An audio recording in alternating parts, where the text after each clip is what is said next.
Hey, back again. Now, I've literally just done the tarragon video where I pulled up the cuttings and repotted them. And when I was, or replanted them, I should say. When I was replanting them, I noticed a couple of stems sticking up out of the garden, like that. And I thought, wonder if that's that garlic I put in ages ago. I forgot about it. And look at that.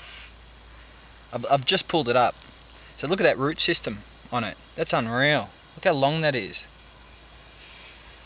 So this was like a bunch of cloves that I put in a while ago. There's 4 on there, and they've started to shoot up. So what you can do, like obviously it's a good idea to plant them individually when you first do it, but I bet I've just chucked that in at some stage without kind of thinking much about it, thinking, oh yeah, I'll just chuck it in, whatever. But it's shot up. So what you can do, if you do have something like this, they're obviously all joined like that, right? Like when you get a normal bunch of garlic. Just, hope you can see, just go from the centre and separate it out. It's almost like, you know, when you're a kid and you have those fold up paper things and you kind of, it opens out and then out and then out and out. I don't know. It's like that. So they'll just separate. See how they're just starting to come apart? Now, we don't want to ruin this, alright, because that's just an awesome root system that we've got going on there. So just bring them out like that, nice and gentle. There you go, there's one. Yeah, they're really intertwined. You might break 1 or 2, but just try not to rip it apart. There's another one. Look at that, look at the size of it. It's only about 3 centimeters tall, and that root system goes down like 20 centimeters. That's awesome. Nature's awesome, isn't it? And then the last 2 we'll just bring out.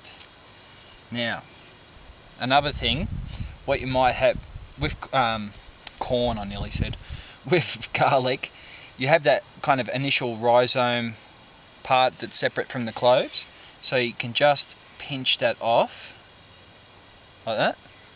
That dies off anyway, so it's easy enough. And there you go. So 4 garlic cloves. Now theoretically, again, like what I was talking about with propagating, I can plant each of these and then they'll grow into a garlic each, like a garlic as in, you know, whole clove, bunch of cloves, and then say you get about 6 off each one. So that's 24, and I can separate those again, and again, and again, and again. So initially someone could literally grow hundreds of garlic cloves from one initial clove. As it grows, separate it, and then let it grow, separate them, grow them, so on and so on. I'll replant these in the garden. Now, garlic's really good. You can, all the allium family, like your spring onions, garlic, chives, all that stuff, has a real, we all know the smell, real strong smell. Now, as well as being quite good in the kitchen and growing it for eating, it is quite common to have it in a lot of garden beds because it deters a lot of pests. The smell of garlic can actually mask the smell of other vegetables and herbs and what have you that you've got growing, especially things like carrot fly and stuff like that. So marigolds, garlic, onions, chives, spring onions, all that kind of stuff, shallots or whatever you call them wherever you are. It's always good to have a few in the garden, not just for the culinary side of things, but just as a deterrent for pests as well, especially in organic gardens. It's a really good way to go. So I'm pretty chuffed with that. That's cool, because the garden bed this time of year, autumn's a bit, you know, nothing's really going on. Things are dying back. I'll prune all this stuff back soon because it's all just gone ratty and that from the summer because summer was so harsh. This has come back alright though. I thought that was going to actually die off. But artichokes are very tough, so we'll let that go in there. That'll grow actually quite big, but I'm just going to keep it in there for ornamental purposes. Alright, and I'll replant my garlic. I'm stoked about that. Didn't even realise it was there until I was just fluffing around. Nice. Alright, thanks again for watching. I'll see you soon.